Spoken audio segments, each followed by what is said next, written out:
Fala, criançada! E hoje o japonês vai contar um pouquinho para vocês sobre essa tão esperada reunião do Copom. E na verdade a gente já sabe o que vai acontecer. Vai sim ter alta nos juros.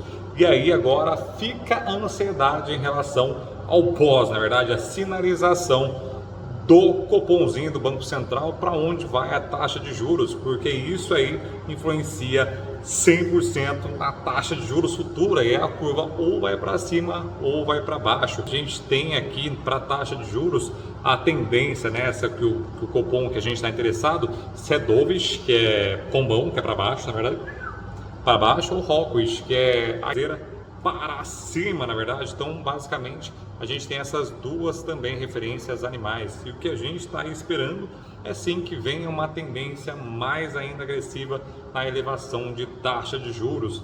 E aí tem dois pontos para isso. Como vocês sabem, aí que eu sempre falei para vocês, a taxa de juros é basicamente uma coleira, na verdade, que segura a inflação. E a inflação tem subido um bocadão. E aí nesse ponto da inflação tem duas teorias que eu gostaria de compartilhar com vocês. A primeira delas é que a inflação está tão frauleante agora por conta do excesso de liquidez que teve agora no curto prazo, por conta da injeção monetária de todos os bancos centrais. E aí isso faz com que muita gente ainda tenha dinheiro para comprar os trem, tanto é que os materiais da construção civil da vida, meu Deus do céu, a subiu, tá falando com o eletricista hoje, está fazendo aqui a nova diagrama, ó, falou que em fevereiro de 2020 o rolo do fio, 2,5, estava 80 conto, agora falou que está 230. Então a gente sofreu aqui com a reforma nova da casa, pagando muito mais caro, mas porque tem muita gente, por exemplo, reformando casa, e aí faz com que obviamente tem escassez de material e aí o preço suba na outra ponta. E também o cobre também foi lá para cima, né? Então a gente teve aí também esses picos de aumento de cobre, de minério de ferro, que fez também encarecer o ferro da construção civil. Então isso tudo foram pontos, na verdade, que a gente acabou mais utilizando nessa pandemia, né? E em paralelo a isso também tem a segunda teoria, que é da escassez. E essa sim é um pouquinho mais preocupante, né? Porque se foi a primeira ali nesse caso, ela vai subir um pouco, depois tende a regularizar, o que a gente não está vendo. E o segundo ponto que eles falam bastante é em relação à escassez, porque a gente está utilizando muitos trens, na verdade. A demanda, por exemplo, para carro, o estoque de carro está um dos menores patamares da vida. Por quê? Porque não tem muita produção. E aí também, não só de carro, mas de diversas coisas que podem sim ficar escassas daqui para frente. E isso faz com que o preço vai lá para cima, na verdade, porque quanto mais escasso, mais caros são os trens. E aí a gente tem esses dois pontos que a gente tem que ficar no radar, sim.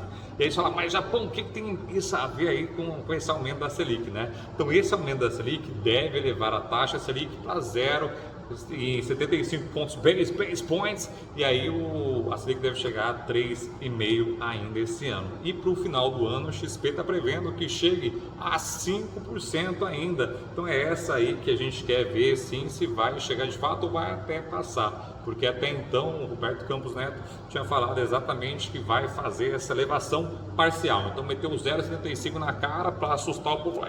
Porra, que bagulho alto. Provavelmente vai dobrar agora, né, para chegar a 3,5, mas a gente tem que ver se vai de fato chegar aos 5% no final do ano, que é a previsão da XP, e o mercado está prevendo que chega a 6 alguma coisinha. Mas é isso, falar que a gente volta naquele ponto, mas Japão, o que tem a ver esse trem?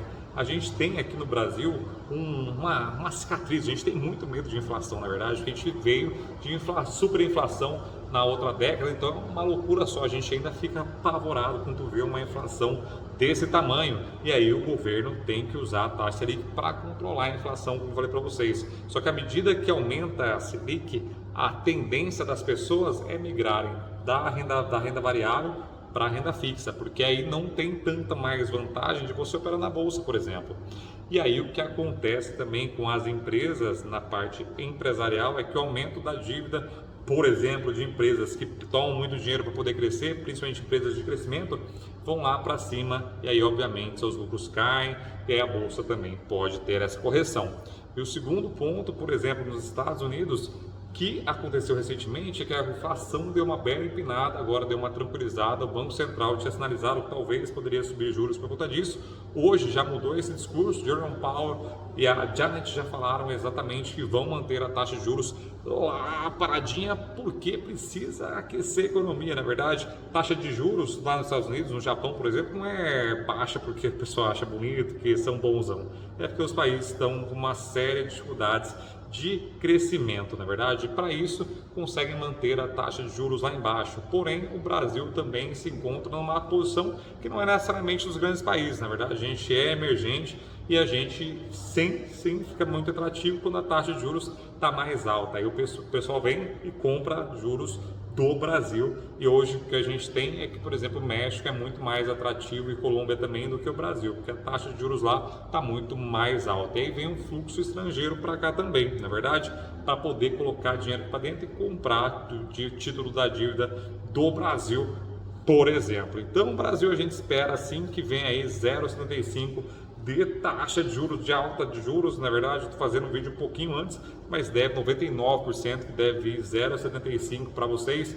Não muda muita coisa em relação à bolsa ainda, tá tudo tranquilo, porque 3,5, então várias empresas pagam dividendos muito maiores ainda do que a taxa Selic prevista. E em segundo ponto também a gente tem aí essa talvez, na verdade, fuga do pessoal que é mais bundão, tem medo para renda fixa, sim. E aí, se você é mais bundão e quer ir para renda fixa, você consegue achar melhores oportunidades agora nos títulos pós-fixados. Isso por quê? Porque a gente tem uma tendência de alta da taxa Selic. Por exemplo, se você pega ali um pré-fixado baixinho, você pode se lascar, porque em breve a taxa Selic deve superar esse título.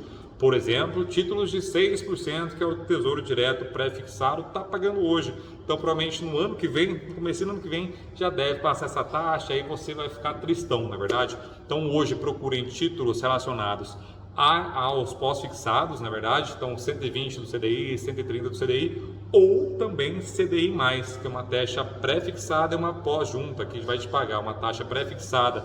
Aí depende, tem de 4%, 3% hoje em dia, com a variação da taxa Selic. Do mesmo jeito que funciona o Tesouro Direto IPCA+, a NTN-B, que vai te pagar uma taxa pré-fixada mais o valor da inflação, que hoje, ali, estimando aí até o final do ano, vai bater 5,1. Então, o bagulho tá doido, tá aumentando sim. Então, para você que faz renda fixa agora também é um momento ótimo para se posicionar, principalmente depois do discurso do Banco Central, porque as taxas devem melhorar, porque a curva de juros deve empinar um pouquinho mais. E aí você fala, mas qual a relação de aumento de taxa com a curva de juros, Japão? Quanto maior a taxa de juros, teoricamente maior é o risco do país. E aí, para você apostar no Brasil, você tem que ganhar um prêmio a mais, e por isso que aumentam as taxas. Porém, para realizar a venda é ruim, porque aí, obviamente, ninguém vai querer comprar no mercado secundário, por exemplo, um título mais caro de um país que está aumentando a taxa de juros, na verdade. Então, tem muitas relações, sim, entre renda fixa e todos os seus investimentos aí, ou na renda fixa diretamente, ou também afetando a bolsa, ou no aumento, como eu falei para vocês, de dívida das empresas, também fica mais caro crescer e tudo mais, ou também dessa fuga aí para renda fixa, que acaba afetando o volume de negociações. E a gente sabe, não sei se você já percebeu, que a negociação da bolsa do mercado secundário é do japonês para você, de você para o seu vizinho. Então, quanto menos gente tiver, é pior para esse tipo de negociação, tá bom? Então é isso aí, criançada. Espero que vocês tenham gostado desse vídeo. Preparem o furico aí para essa nova era de taxa de juros alta, mas sempre saibam onde investir, tá bom? Como eu falei para vocês, ainda a renda variável é muito interessante, porque os dividendos já superam a taxa Selic, mas em determinado momento você quer mais medrosão, talvez você tenha que migrar um pouquinho para a renda fixa, porque também nesses momentos você encontra várias oportunidades de taxas bem altas que dá para você carregar durante muito tempo, tá bom? Então é isso aí, criançada, espero que vocês tenham gostado desse vídeo. Para quem não sabe, eu tenho um escritório de investimentos que é Diagrama Investimentos, meu Deus do céu, na Terra. E aqui a gente atende clientes acima de 100 mil reais. O japonês hoje atende clientes acima de 10 milhões de reais, tá bom? Então, se quiser saber mais sobre assessoria de investimentos, chama nós lá no @ da Diagrama no Instagram ou no @Denis Miyabara, tá bom? Então é isso aí. Beijinho no furico de cada um de vocês. Meu nome é Denis Miyabara. Investir e gostar, é só começar.